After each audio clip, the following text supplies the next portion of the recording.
Were the 90s the last generation to define themselves? As we get into 2025, slowly moving into the 2030s, and I reflect back on, well, the 2020s, the 2010s, the 2000s, the 1990s, I'm starting to think to myself that the last generation that truly defined itself was the 90s. And when I say defined itself, I mean when you say the 90s and you think about the 90s, you get a clear image of what it was. You know the sound, you know the style, you know the characters, you know the culture. It's clearly defined. Like if you took a time ship, if you went time traveling back to the 90s and you got out, let's say you just went time traveling, you never knew what decade you got out into. If you got out in the 90s, you would actually know, if you were asked what decade is this, you would be able to guess the 90s. So what I'm going to talk about in this video is, was the 90s the actual last decade to define itself? Why is that? And what's happened? Why is it that decades no longer define themselves? What's the one thing that's kind of happened to stop all that? So let's think about this. When I think about the 90s, I think about the movies of the 90s. What were some of the biggest, most influential movies of the 90s? What's the first one that comes to mind? When you think 90s movies, what's the first one? For me, it's Pulp Fiction. It's Quentin Tarantino. That was one of the most influential movies that you ever saw, and it really was one of those decade-defining movies. Not unlike the music of the 90s, like a Nirvana, that defined a lot of the music of the 90s in North America, or Oasis in England, right? Or even, you look at even the underground electronica scene that was happening, and you look and everybody knows 90s music, 90s hip hop, 90s soul, 90s R&B, right? And you think about like the genre bending, not gender bending. And you think about the genre bending movies like the Pulp Fictions, those noir, those detective noir type film. Or you think about the biggest blockbuster still to this day, one of the biggest blockbusters in the history of mankind, which was Titanic, right? And you start to think about, everybody knows this scene, I'm the king of the world. And you start to think about all these things that defined the 90s. When you think about the 90s style, you think about baggy clothes. You think about, for me, I think about like Randy River, like sweaters, nice sweaters, right? You had, what else did you have? Nice sweaters. You had, what was it? Frosted tips, right? I'm not saying it was all great style, right? Baggy clothes in general. Bandanas. Some people wear bandanas. It was just, whatever you could get from the thrift shop when you wanted to be just regularly dressed. And when you're going to like a Christmas formal or a formal dance, you would go to the mall. You go to the fancier places. For me, that was Randy River. I'm not sure what they would have been called in the States. Maybe like the Gap or the Bay or something like that. I don't know. Eaton's, or I'm not sure. And you think about not only the music and not only about the movies, but there's so many movies that have defined themselves in the 90s. It's not just, Titanic. And you think about even in the horror genre, you think about the movie Scream. You think about Halle Berry, Drew Barrymore, but on the phone in the house, right? And you think she's going to be the star of the whole movie, and what happens? She's the first person that gets offed in the movie. And you think about how Scream, defined itself, and how the horror genre defined itself. Even if you look at some of those big actors in the 80s coming into the 90s, you think about the movie Ghost, for example, which was 1990 with Patrick Swayze. I remember watching the movie Ghost with my dad, I think it was. And I thought, okay, this is going to be a stupid movie. But I remember watching it and being blown away. I remember the final scene when he's still a ghost and he's, saying goodbye to his ex-wife or whatever, and like hiding my tears, man. Like, Patrick Swayze was awesome. He was such a great actor. And and you think about with Swayze, some of the movies I love with Swayze from the 90s was obviously Point Break. And you think about how big of I loved the movie Point Break with Keanu Reeves and Gary Busey. You had the Red Hot Chili Peppers were in it, right? You had that cool surfer girl who was also in Tank Girl, and she was in all those kind of different types of movies. But you think about a movie, you think about you look at the remake, for example, of Point Break recently, in the last 10 years, and you compare it to the original Point Break, it's not even close. The characters aren't there, the acting's not there, the storyline's not there, right? The shots aren't there. You don't have the charisma. There was a charisma in the 90s. You had to be more than just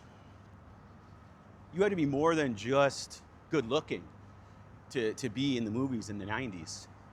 Don't get me wrong, that was an important prerequisite. But then you think about even if you look at, let's talk a little bit about not just the movies of the 90s, let's not just talk about, let's talk a little bit about the music of the 90s. You look at the hip hop genre. You go from the 80s, kind of music, the 80s kind of dance music, dance hip hop or whatever, party hip hop. And as you find yourself moving into the 90s, you start seeing that there has been a takeover in the 90s of the hip hop music by the gangster rap. And you see it go more on a dark, negative path. And I'm not saying it's necessarily good. I don't know if that was a good thing. I do think that was that music and television and video games all has a bigger influence on people than they give it credit for. And I believe that music has been tainted in a way, and it has been utilized to shape the culture, don't get me wrong. But there was one thing that kind of united all the worlds, the music culture, the acting or culture, is that there was not a million different places to look for movies, for music. It was like you'd be watching like an MTV, like a Much Music. You would be watching these programs because you didn't have unlimited channels, and because you only had these certain channels, let's say, you felt like you were part of a shared experience.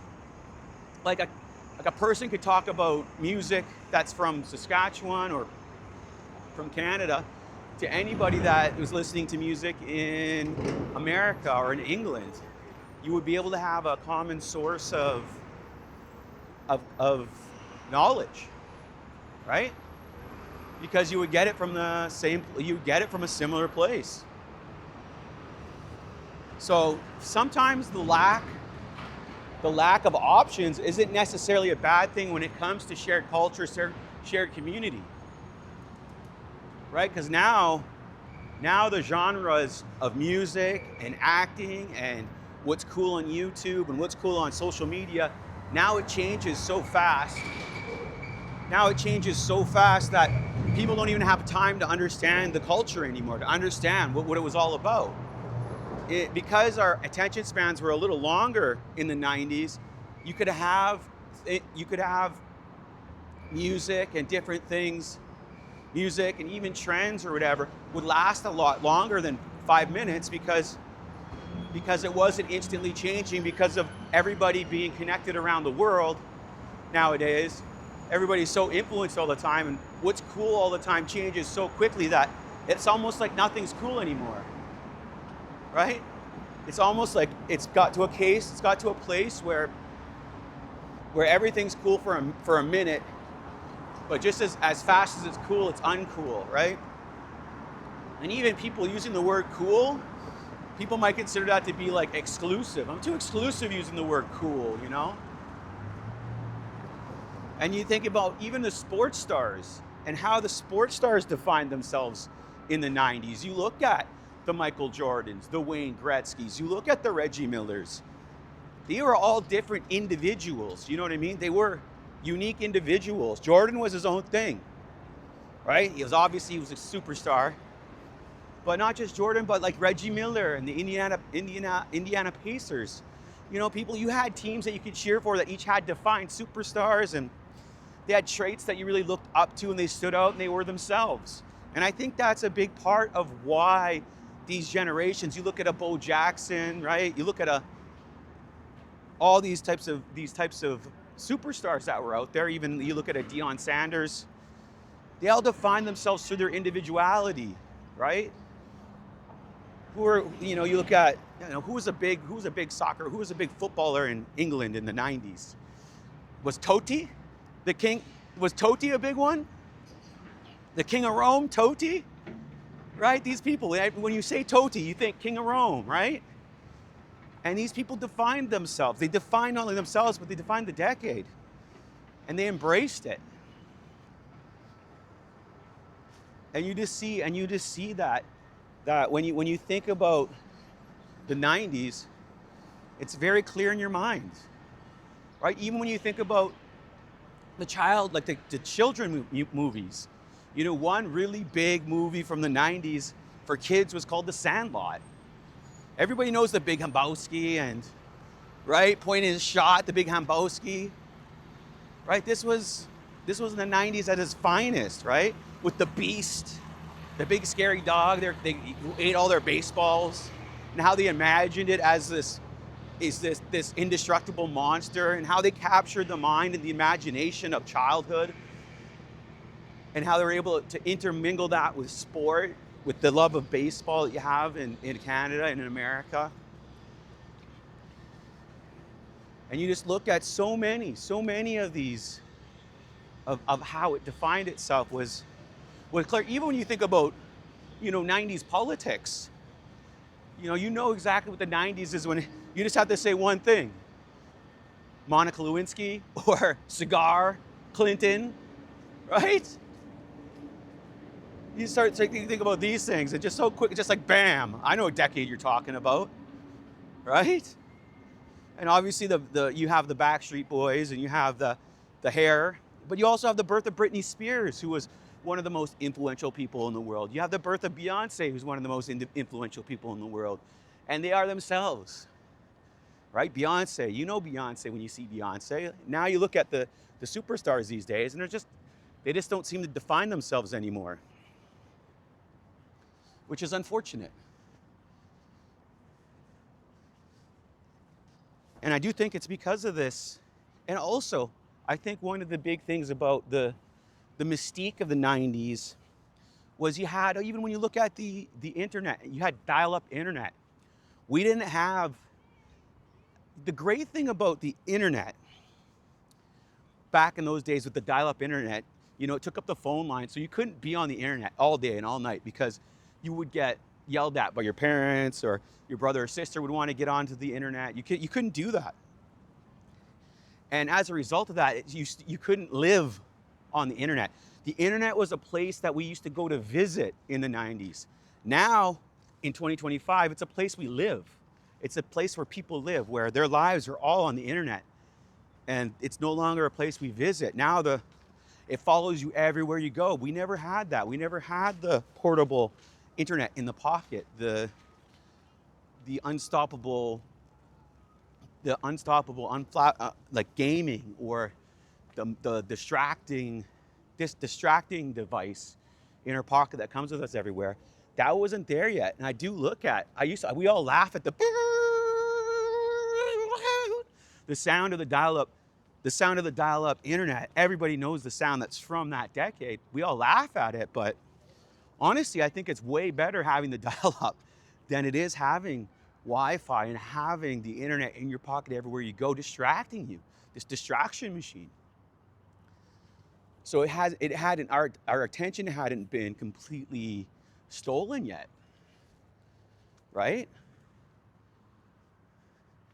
And as it is now. Now Now the marketplace and the market has turned into a place of of attention. Attention is now monetized, right? You're watching this, right? I'm monetizing your attention. And that's just how it is these days. Whereas back in the day, you didn't have that. So you could still focus on things. You could still focus on, that's why you look at some of the greatest bands that ever came out of the 90s, because when you were bored and you had a group of friends, you had nothing to do, especially if you lived in the middle of nowhere, Seattle, in Olympia, right? Or you had no money. All you had was guitars and, just enough to make some music, and you would just hang out with your friends and you would actually practice and learn how to play an instrument because you had that focus. You had that drive to do something, to not only to amuse yourself but also to build a skill set.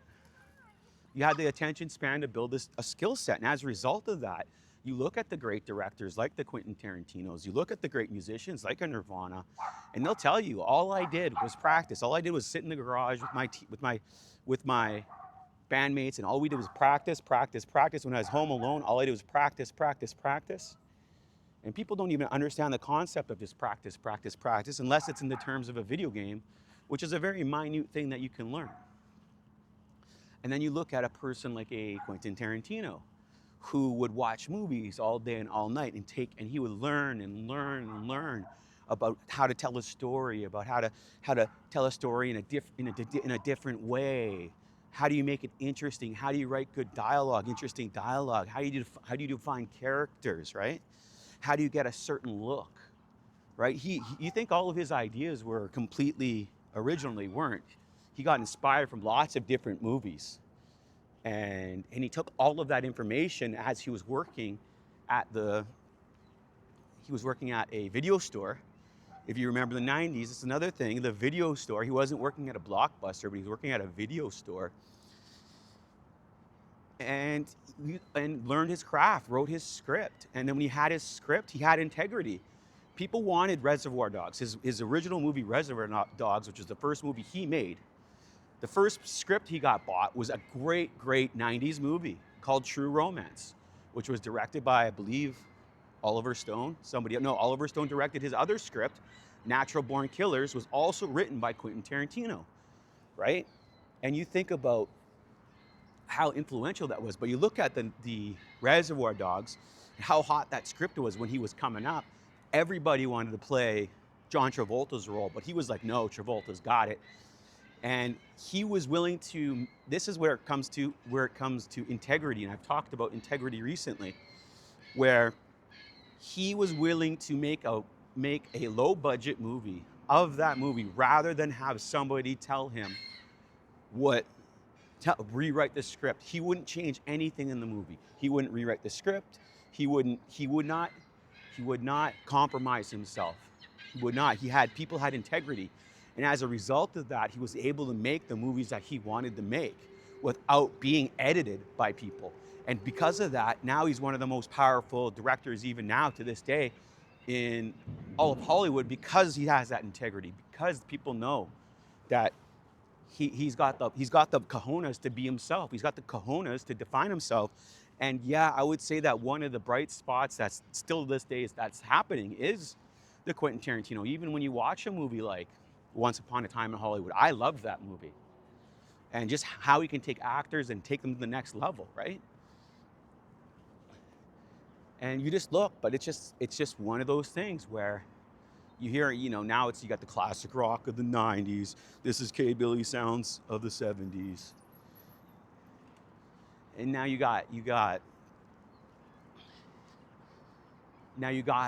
classic 90s rock, right? When you think about classic 90s rock, you're thinking about Pearl Jam, who's still out and kicking.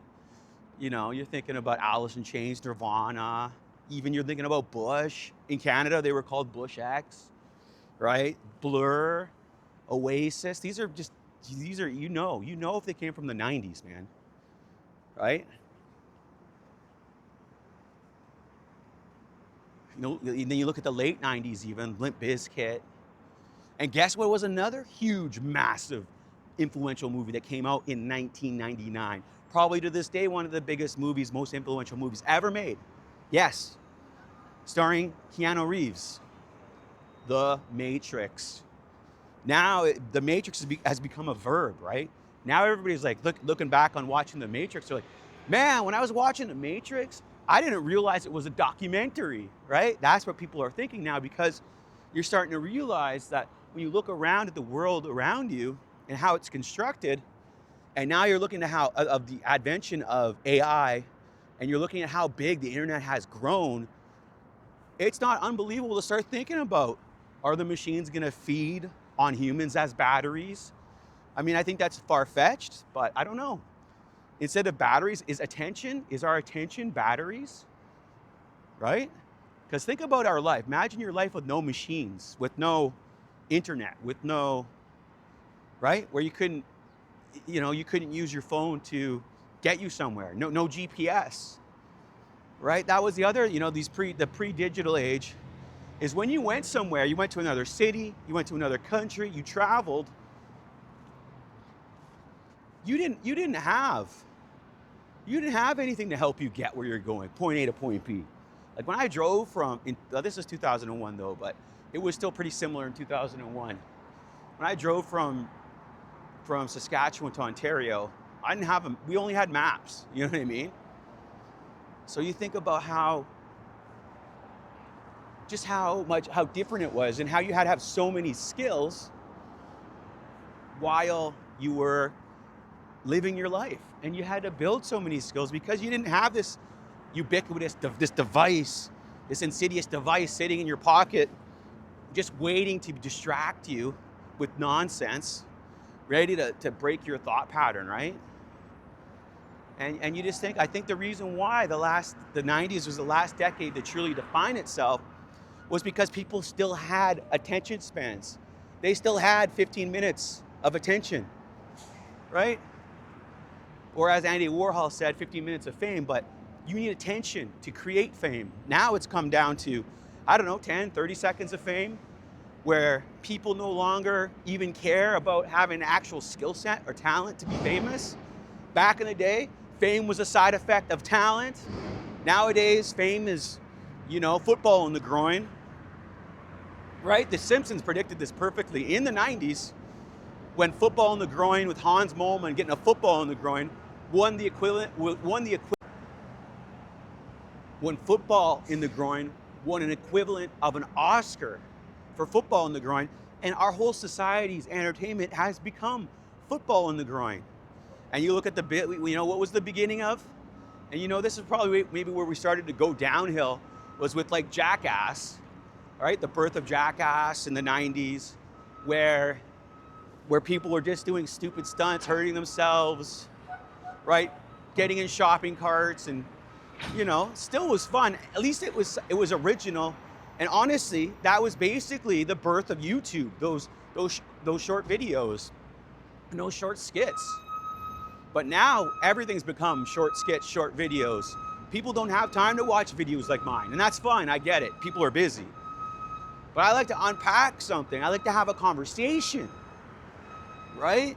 And I do think that people's attention spans, a big reason why we're not seeing the decades define themselves, is because people no longer have the attention to create their own way of thinking, to create their own environment, to create their own culture, to create their own world.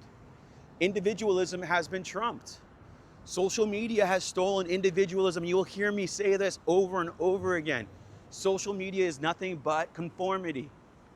And conformity, as one of the people said in my comments, just leads everything to being like one thing, right? Where you just start seeing slowly but surely everybody is looking like everybody else.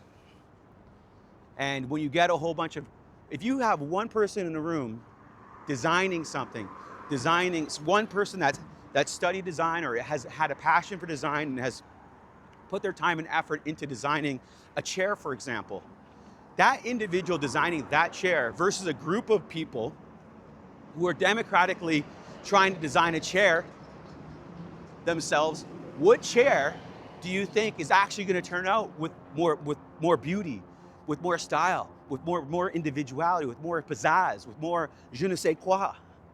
It's going to be the chair designed by the individual, because individual thinking and individuals, because the individuals have unique perspectives on the world. If you're an individual, you're unique, versus people getting together as groups. Like if you listen to, no offense to, what do you call them, orchestra? Not orchestras, but oh my God, like big, when there's like 10 people singing or 20 people singing versus one person singing, they're never the main thing, right? Like it's not, the individual singing always has the backup singers, right? And the backup choir, that's it. When you listen to a rock choir versus a rock and roll band with like one singer, two singers, what sounds better? Does the democratic, wall of sound of a million voices sound better than one distinct voice expressing himself, expressing the music that they wrote themselves? Right? This is my question. And that pertains to everything. I remember even when you look at football and you look at Colombian football in the 90s, you look at El Scorpio. Remember the goalie in Colombia that did the scorpion kick? And you look at the pizzazz and the style in which the teams in the 90s played. Even when you look at hockey, when you look at football, hockey, you can see that there was a completely different style. And I would say it's a way better style of football, of hockey, of basketball. The style was way better because there's way more. It was about an individual people coming together as a team to accomplish a goal. But it was about being individuals within that team. And yes, you had a common goal, but that doesn't mean that you were a collectivist as far as you all thought the same. You could all have different ideas about things, but as you went out and you tested what you wanted to do, you learned how to incorporate all these individuals within the team, and that team became this beautiful thing to watch. You can't tell me that football or soccer or hockey or baseball in the 90s wasn't way more interesting to look at and to watch, and you got more feeling out of it than anything you're seeing these days. These days it's so cookie cutter, and it's really rare don't get me wrong, people still define themselves in football, right? You have your Messis and you have your Ronaldos, and you have your big superstars, sure. They're still there. And every sport has the superstars.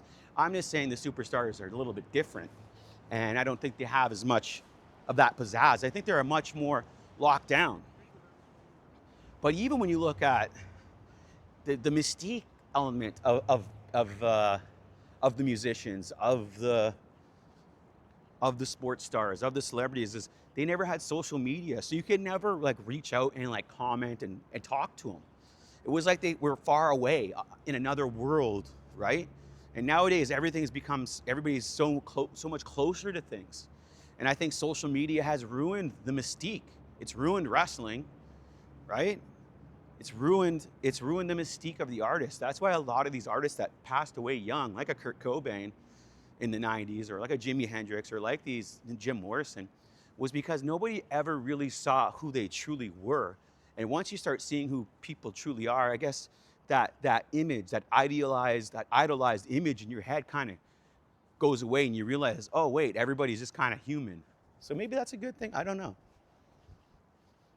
I guess I prefer the artist or whatever to be a little bit more untouchable. But we are in a different time and place, and that's fine.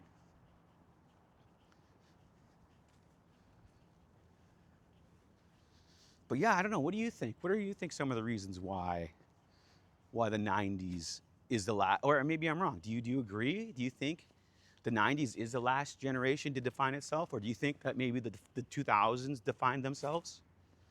Like, I can't even think of one thing in the 2000s that I was like, yeah, that's 2000s. I don't know. Maybe the Strokes, I'm not sure. But, or 2010s, 2020s, have they defined themselves? When you look back, when it's 2050 and you look back, you're gonna be like, classic 2010s, classic 2020s, man. Remember that in the 2020s? What a weird time.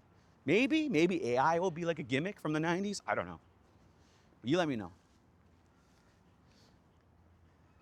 Is the 90s the last generation to define itself? Let me know. Drop in the comments, and I'll do my best to talk to you. Also, I have a membership, so take a look. Look to join the pack. I have a lot more of my spicy content behind the paywall. But I would love for you all, anybody that's interested, to support me by joining my membership.